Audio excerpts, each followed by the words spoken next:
அனைவருக்கும் வணக்கம். வாழ்க வையகம், வாழ்க வளமுடன். இப்ப நம்மளுடைய ஜாதகத்துல நம்ம ஜாதகம் பார்க்குறோம். இதுல பாத்தீங்கன்னா, ஒவ்வொரு கிரகத்திற்கும் செவ்வாய் எந்த இடத்துல இருந்தா எந்த மாதிரியான பலன்கள் அப்படிங்கிறத பத்தி தான் பார்க்க போறோம். இப்ப செவ்வாய் அப்படிங்கிறது பாத்தீங்கன்னா, நம்மளுடைய ஜாதகத்துல ரத்த ஓட்டத்துக்கு காரகன், சகோதர உறவுக்கு காரகன், கணவன் ஒரு பெண்களுக்கு கணவன், மா எல்லாருக்கும் பார்த்தீங்கன்னா, பூமி, நிலம், மண், மனை சம்மந்தப்பட்ட விஷயங்களுக்கு காரகன். அதே மாரி செவ்வாய் நல்லா இருந்தா தான் மருத்துவம் சார்ந்த தொழில் பார்க்க முடியும். மருத்துவம் சார்ந்த கல்விய நம்ம படிக்க முடியும். அதே மாரி செவ்வாய் நல்லா இருந்தா தான் நம்ம ஒரு பூமிய வாங்கி அதன் மூலமா நம்ம ஒரு சந்தோஷங்களையும், மகிழ்ச்சியும் நம்ம அனுபவிக்க முடியும். ஒரு பெண்ணுடைய ஜாதகத்துல கணவன் நல்லா இருந்தா தான் அவங்க வாழ்க்கையில எல்லா விதமான மகிழ்ச்சியும் கிடைக்கும். சரிங்களா? அதே மாரி செவ்வாய் ரத்த ஓட்டத்துக்கு காரகன்னு நம்ம சொல்ட்டோம்.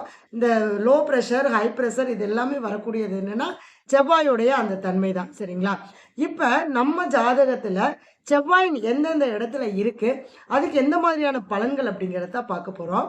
அதாவது சூரியனுக்கு 8ஆம் இடத்தில் செவ்வாய் இருந்தால், உங்க ஜாதகத்தை எடுத்து பாருங்க. சூரியன் நிக்கக்கூடிய இடத்துல இருந்து 8ஆம் இடத்துல செவ்வாய் இருந்தா, அரசு சம்பந்தப்பட்ட பகை ஏற்படும். அதாவது அரசாங்க வேலைக்கு முயற்சி பண்ணுவாங்க.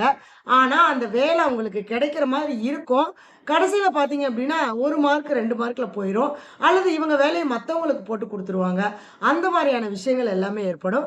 அதே மாரி அரசு வேலைக்காக பணம் கட்டி, பணத்தை இழந்தர்றது. இந்த மாரியான விஷயங்கள் எல்லாம் நடக்கும். அதே சமயம் அதே சமயம் பார்த்தீங்க அப்படின்னா, அரசு சம்மந்தப்பட்ட தொழில் எடுத்தாங்க அப்படின்னா, அந்த தொழில்ல ஒரு பாதிப்பு, அந்த தொழில் மூலமா நஷ்டம், இது எல்லாமே அவங்களுக்கு நடக்கும். சரிங்களா? அடுத்தது பார்த்தீங்கன்னா, சந்திரனுக்கு 8ஆம் இடத்துல செவ்வாய் இருந்தா, அப்ப சந்திரன் யாரு அப்படின்னு பார்த்தீங்கன்னா, மனோகாரகன், உடல் காரகன். அப்ப அந்த சந்திரனுக்கு 8ஆம் இடத்துல செவ்வாய் இருக்கும்போது, மனசுல பல குழப்பங்களையும், பல கஷ்டங்களையும், எப்ப பார்த்தாலும் ஒரு மாரி டென்ஷனா இருக்கிற மாரியான ஒரு விஷயங்களையும் கண்டிப்பா இந்த கிரக அமைப்பானது நமக்கு கொடுக்கும். சரிங்களா? இந்த சந்திரனுக்கு 8ஆம் இடத்துல செவ்வாய் இருந்தால், கல்லீரல் சம்பந்தப்பட்ட பிரச்சனை, கிட்னி சம்பந்தப்பட்ட பிரச்சனை, கிட்னில கல் இருக்கிறது, இந்த மாதிரியான சில தொந்தரவுகள் எல்லாமே ஏற்படுறதுக்கு உண்டான வாய்ப்புகள் இருக்கு. சரிங்களா? அடுத்தது எலும்பு மஜ்ஜை சம்பந்தப்பட்ட எலும்புல இருக்கக்கூடிய மஜ்ஜையில ஏதாவது ஒரு ப்ராப்ளம் ஆகிறது. இந்த மாதிரியான விஷயங்கள் எல்லாமே அவங்களுக்கு நடக்கும். அடுத்தது பார்த்தீங்க அப்படின்னா, புதனுக்கு 8ஆம் இடத்தில் செவ்வாய் இருந்தால், தாய் மாமன் உறவுகளாலும், நண்பர்களாலும் அவங்க மனசளவுல ரொம்ப பாதிக்கப்படுவாங்க. ஏமாற்றம் அடைவாங்க. இப்போ ஒரு தாய் மாமா பொண்ணையே கல்யாணம் பண்ணியிருப்பாங்க. ஆனா, அவங்க மூலமா அந்த கல்யாணம் பண்ணதுக்கு அப்புறம் பார்த்தீங்கன்னா, அந்த உறவுகள் எல்லாமே பகையாய் போயி, கஷ்டமாயி போயி, என்னடா வாழ்க்கை! நம்ம ஏன்டா தாய்மாமா பொண்ண கல்யாணம் பண்ணோம்? பேசாம நம்ம கல்யாணம் பண்ணாமயே இருந்திருந்தா உறவாவது மிச்சமாயிருக்குமே! அப்படிங்கக்கூடிய விஷயங்கள் எல்லாமே இந்த அந்த புதனுக்கு 8ஆம் இடத்துல செவ்வாய் இருந்தால் நடக்கும். சரிங்களா? அதுவும் அந்த தசாபுத்திகள் நடந்தா கண்டிப்பா அந்த பாதிப்புகள கட்டாயம் கொடுக்கும். சரிங்களா? இவங்களுக்கு பார்த்தீங்க அப்படின்னா, நரம்பு சார்ந்த பிரச்சனை, காது சம்பந்தப்பட்ட பிரச்சனை, ஸ்கின் ப்ராப்ளம் இது எல்லாமே அவங்களுக்கு ஏற்படும்.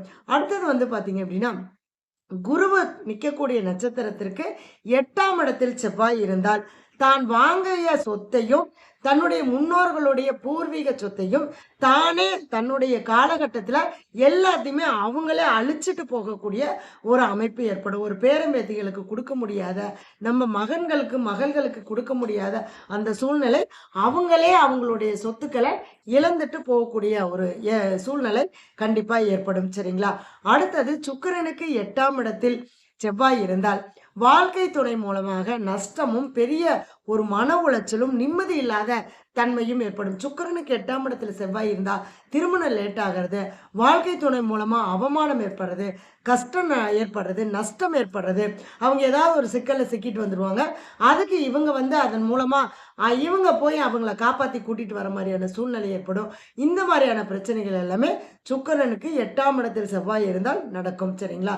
அதே மாரி பெண்களால் ஒரு ஆணாக இருந்தால் பெண்கள் ஏதாவது ஒரு தொடர்புனால ஏற்பட்டு அந்த பெண்கள் மூலமாக அவமானம், கெட்ட பேரு, தேவையில்லாத மன உளைச்சல், எதிர்பாராத பொருள் இழப்பு இதெல்லாமே கண்டிப்பா நடக்கும். சரிங்களா? அதுவும் பார்த்தீங்கன்னா, பெண்களாக இருந்தாலும் அது நடக்கும். பெண்களே பெண்களை ஏமாத்திட்டு போகக்கூடிய காலகட்டம் அவங்களுக்கு ஏற்படும். சரிங்களா?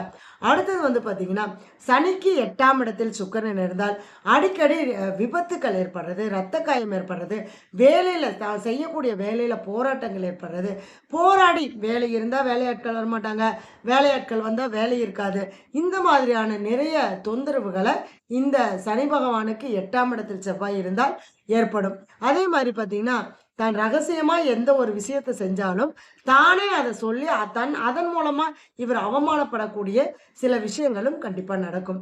அதே மாதிரி உங்களுடைய ஜாதகத்துல ராகு நிக்கக்கூடிய இடத்திற்கு 8ஆம் இடத்தில் செவ்வாய் இருந்தால், சட்டத்திற்கு புறம்பான செயல்கள்ல ஈடுபட்டு, அதன் மூலமா இவங்க மன உளைச்சலையும், நெருக்கடியும், கஷ்டங்களையும் சந்திக்கிற மாரி ஏற்படும். ஒருத்தரோட ஆ நம்பிக்கைய பெற்றுட்டு, அதுக்கப்புறம் அவங்கள ஏமாத்துறது, அதே மாரி அவங்களுக்கு எதிராவே நம்ம செயல்படுறது, ரகசியமான தொழில்களால நம்ம ஆடம்பர வாழ்க்கை வாழ்ந்தாலும், ஒருத்தர ஏமாத்தி வாழக்கூடிய அந்த வாழ்க்கையானது அவங்களுக்கு மிகப்பெரிய ஒரு வலியையும், கஷ்டத்தையும் பின்னாடி அவங்களுக்கு வந்து ஒரு கர்மாவாக இது மாறும். சரிங்களா? அடுத்தது கேதுவுக்கு 8ஆம் இடத்தில் செவ்வாய் இருந்தால் பார்த்தீங்கன்னா, சஞ்சலமான காரியங்கள்ல ஈடுபட்டு, தன்னுடைய நிலையை அவர்கள் மறப்பார்கள். தான் எதுக்காக நம்ம என்ன வேலை பார்க்குறோம், என்ன செய்யறோம், என்ன பண்ண போறோம் அப்படிங்கிறது எல்லாமே அவங்க இழந்துட்டு, தன்னை மறந்து அவங்களுடைய செயல்பாடுகள் இருக்கும். தான் எடுக்கக்கூடிய முடிவுகள் எல்லாமே தவறான முடிவுகளா இருக்கும். இந்த மாரியான விஷயங்கள் எல்லாம் நடக்கும். இதுக்கு நீங்க என்ன பண்ணணும் அப்படின்னா, உங்களுடைய ஜாதகத்துல இந்த மாரி நான் சொன்ன எல்லா கிரகத்துக்கும் 8ஆம் இடத்தில் செவ்வாய் இருந்தால், செவ்வாய்ன்னு சொல்லக்கூடிய முருகப்பெருமானுடைய வழிபாடு பண்ணிட்டு வாங்க. அதே மாரி பூமி சம்பந்தப்பட்ட கோவில் சம்மந்தப்பட்ட பணிகளுக்கு, திருப்பணிகளுக்கு செங்கல் வாங்கி குடுங்க, செம்மண் வாங்கி குடுங்க. இந்த மாதிரி எல்லாம் வழிபாடு பண்ணிட்டு வந்தீங்க அப்படின்னா, கண்டிப்பா உங்களுக்கு ஏற்படக்கூடிய சகல விதமான தோஷங்களும் நிவர்த்தியாகும். நன்றி, வணக்கம், வாழ்க வளமுடன்.